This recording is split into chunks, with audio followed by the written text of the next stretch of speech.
प्रभु यीशु ख्रीस्त में मेरे प्यारे भाइयों और बहनों, हर बंद दरवाजे के आगे एक उम्मीद की किरण जरूर होती है, लेकिन वह उसे ही प्राप्त होगी जो लगातार उस पर खटखटाता हुआ रहेगा। इसीलिए कहा गया है, खटखटाओ और दरवाजा खोला जाएगा, मांगो और तुम्हें दिया जाएगा, क्योंकि यह सारे जीवंत वचन है और परमेश्वर का वचन कभी खाली नहीं जाता। कई बार हमारे जीवन में ऐसा हमें प्रतीत होता है कि हमारी प्रार्थनाएं एक बंद दरवाजे से टकराकर वहीं पर रुकी पड़ी है, परमेश्वर तक नहीं पहुंच रही। लेकिन उन सारे वक्त हमें प्रार्थना करना नहीं छोड़ना है। यदि हम किसी भी मतलब के लिए मांग रहे हैं तो हमें लगातार अपनी विनती बरकरार रखनी है, क्योंकि क्या पता किस पल परमेश्वर हमारी प्रार्थनाओं का उत्तर दे और हमें भरपूरता में आशीष मिले। सालों साल से जिस बीमारी से हम ग्रसित है उससे हमें चंगाई मिले, क्योंकि ऐसा ही कुछ आज का वचन भी हमें दर्शाएगा। आज के वचन में एक युवक के बारे में हम पढ़ेंगे जिसका नाम था याबेज। याबेज का अर्थ ही यह है दुख या पीड़ा का कारण। उसकी पूरी जिंदगी निराशा और अंधकार में बीता।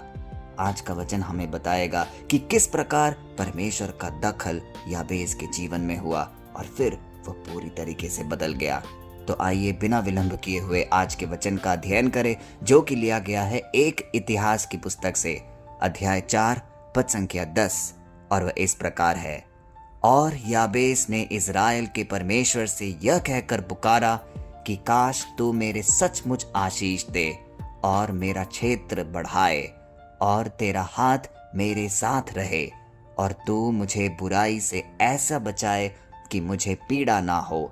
और परमेश्वर ने उसकी विनती पूरी की। प्यारे भाइयों और बहनों, कितना झंझोरता हुआ है ये वचन, क्योंकि एक एक लाइनें जब हम पढ़ते हैं तो हम देख रहे हैं कि याबेस के दिल में जो छुपा हुआ दर्द है वह एक एक कामना परमेश्वर के सामने रख रहा है।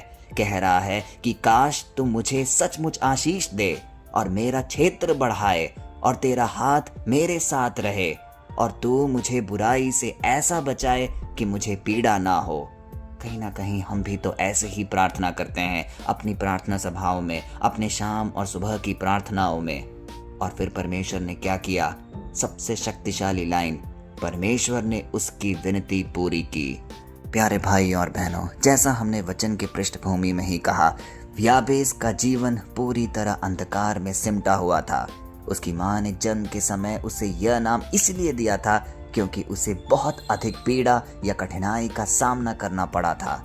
उस दौर में नाम इंसान की पहचान और उसका भविष्य तय करती थी। और यहाँ पे याबेज पूरी तरीके से थक हार चुका था, क्योंकि उसका जीवन ही एक श्राप बन गया था। लेकिन क्या याबेज अपनी ही परिस्थिति को कोसता रहा?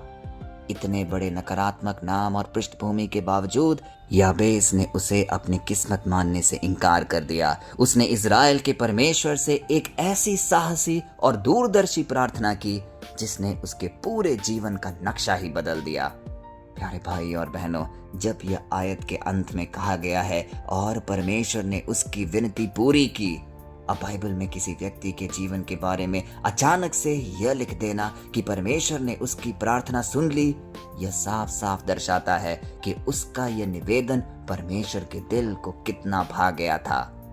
प्यारे भाइयों और बहनों, याबेस की ही तरह हो सकता है समाज ने, आपकी पुरानी गलतियों ने या आपकी पारिवारिक स्थिति ने आपको आज कोई नकारात्मक नाम या ठप्पा दे दिया हो।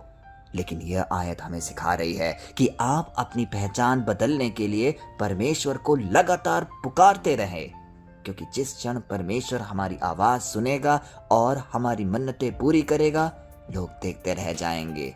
याबेस ने सिर्फ इतना नहीं मांगा कि भगवान मेरा गुजारा चला देना, उसने खुलकर कहा तू मेरा क्षेत्र बढ़ाए। इसका अर्थ क्या है कि परमेश्वर हमें सीमित दायरे में घुट घुट कर जीने के लिए नहीं, बल्कि अपने प्रभाव और जीवन के उद्देश्यों को फैलाने के लिए बुलाता है। साथ ही उसने परमेश्वर का हाथ और बुराई से बचाने की मांग की, ताकि सफलता मिलने पर वह अहंकार में ना डूबे। क्योंकि हमारे जीवन में भी कई बार ऐसा घटित होता है कि हम किसी कारणवश प्रार्थना करते हैं और जब हमें वो मिल जाता है तो हम घमंड में चकनाचूर हो जाते हैं। हो सकता है हम दिल से ऐसे ना हो, लेकिन हालात हमें बिगाड़ देती है। इसीलिए परमेश्वर का हाथ हमेशा हमारे ऊपर लगे रहना है। इसके लिए हमें हर बार परमेश्वर से प्रार्थना करना है कि हे पिता, जब तू हमें सामर्थ्य प्रदान करेगा, जब तू हमें आशीष से बरसाएगा, तब हम अहंकार में ना डूबे। तो आइए कुछ पल आज के वचन का हम अध्ययन करें और एक शक्तिशाली प्रार्थना अपने हृदय से पिता परमेश्वर को समर्पित करें और बोले, हे हमारे सर्वशक्तिमान और जीवंत परमेश्वर, हम तेरे पवित्र नाम की स्तुति और आराधना करते हैं। तो वह परमेश्वर है जो ना उम्मीदों को उम्मीद और श्रापों को आशीष में बदल देता है। हे प्रभु, जैसा तूने याबेस की पुकार सुनी, वैसे ही आज हमारी भी सुन। हम अपने दर्द और अपनी निराशा में कराह रहे हैं। हमारे अतीत, हमारे दर्दों का हमारे ऊपर लगे किसी भी नकारात्मक ठप्पों को हमारा भविष्य मत बनने दे। काश तू हमें सचमुच आशीष दे, जिससे कि हमारा जीवन पूरी तरीके से तेरे दायरे में सीमित रहे और हम शुद्ध हो जाएं, पवित्र हो जाएं। हर पल तेरा शक्तिशाली हाथ हमारे साथ रहे और तू हमें हर प्रकार की बुराई, पाप और दर्द से बचा कर रख। हमारे विश्वास को आज मजबूत कर दे हे प्रभु, ताकि हम बड़े सपनों के साथ तेरे पास आ सके। यीशु मसीह के पवित्र और सामर्थ्य नाम पे ये सारे निवेदन हम मांगते हैं, आमीन। प्यारे भाई और बहनों, इस प्रार्थना सभा के बाद जब आप अपने दिनचर्या में वापस लौटेंगे तो एक बात का ख्याल रखिएगा। इस बात से कोई फर्क नहीं पड़ता कि आपकी शुरुआत कितनी दर्दनाक या छोटे दायरे से हुई है। मायने यह रखता है कि आप अपने संतुलित और सीमित जीवन में परमेश्वर से क्या मांगते हैं। जब आप अपनी कमजोरियों और अतीत के बंधनों को छोड़कर परमेश्वर के सामने एक बड़े भविष्य की गुहार लगाते हैं, तो वह आपके आंसुओं के नाम याबेस को एक विजयी गवाही में बदल देता है। कुछ ऐसा ही आज वचन में हमने पढ़ा और कुछ ऐसा ही हमारे जीवन में भी घटित होगा। सिर्फ विश्वास के साथ लगातार प्रार्थना में बने रहिए। परमेश्वर की कृपा, अनुकंपा और आशीष हमारे और हमारे परिवारों के साथ हमेशा बनी रहे। पिता, पुत्र और पवित्र आत्मा के नाम पर, आमीन।